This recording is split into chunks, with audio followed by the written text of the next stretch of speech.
La mémoire lunaire, le féminin sacré comme portail vers la source. La lune ne crée pas sa lumière, elle reçoit, transforme et reflète. Dans ce miroir céleste se révèle l'essence du féminin sacré.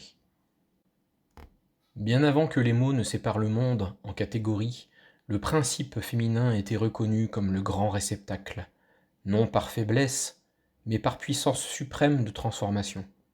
Comme l'océan qui reçoit toutes les rivières et les intègre sans perdre son essence, le féminin sacré est cette capacité d'accueil infini qui réside en chaque être.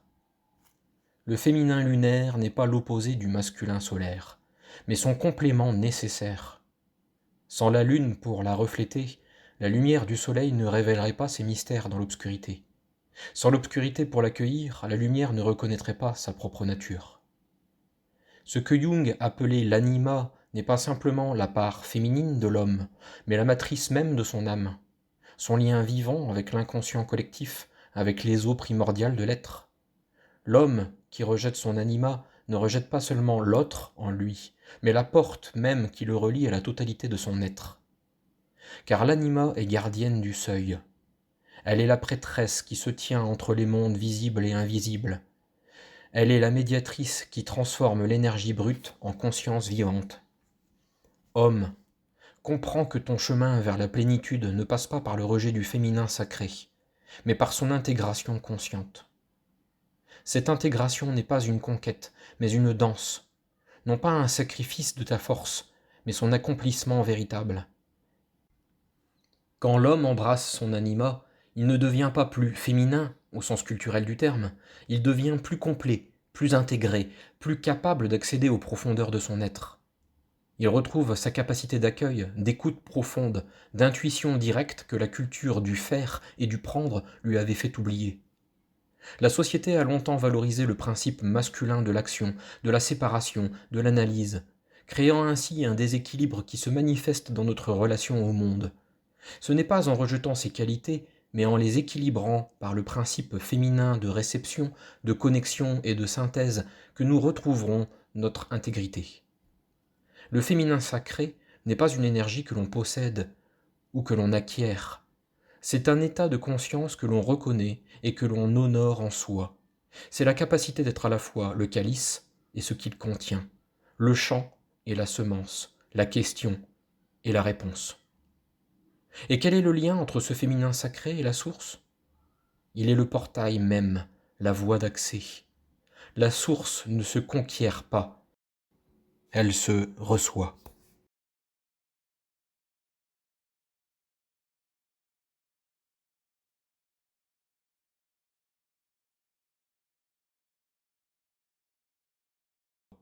Elle ne s'analyse pas, elle se ressent.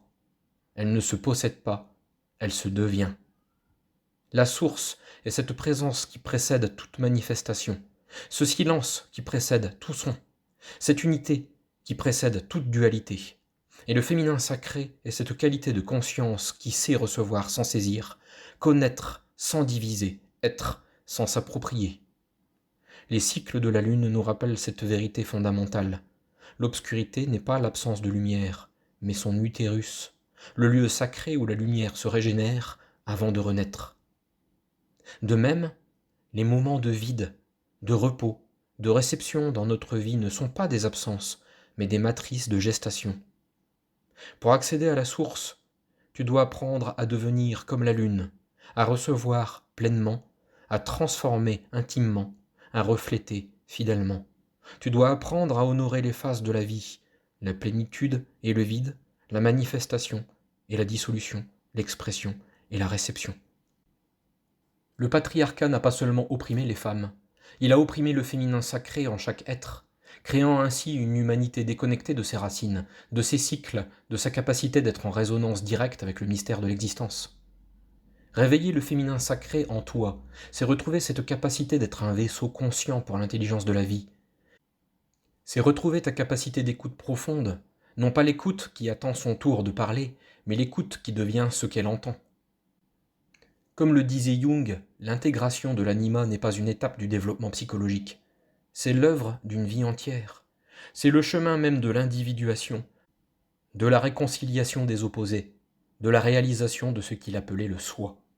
La complétude des polarités n'est pas leur fusion indifférenciée, mais leur danse dynamique, comme l'inspiration et l'expiration, comme la marée haute et la marée basse, comme la systole et la diastole du cœur cosmique.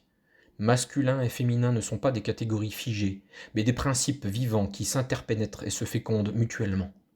Le féminin lunaire nous apprend que la réceptivité n'est pas passivité, mais le plus haut degré d'activité, celle qui accueille la vie dans toute sa plénitude.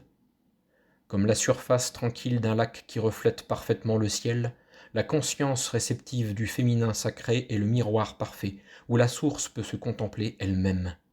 Souviens-toi, tu ne vas pas vers la source comme un conquérant vers un territoire inconnu.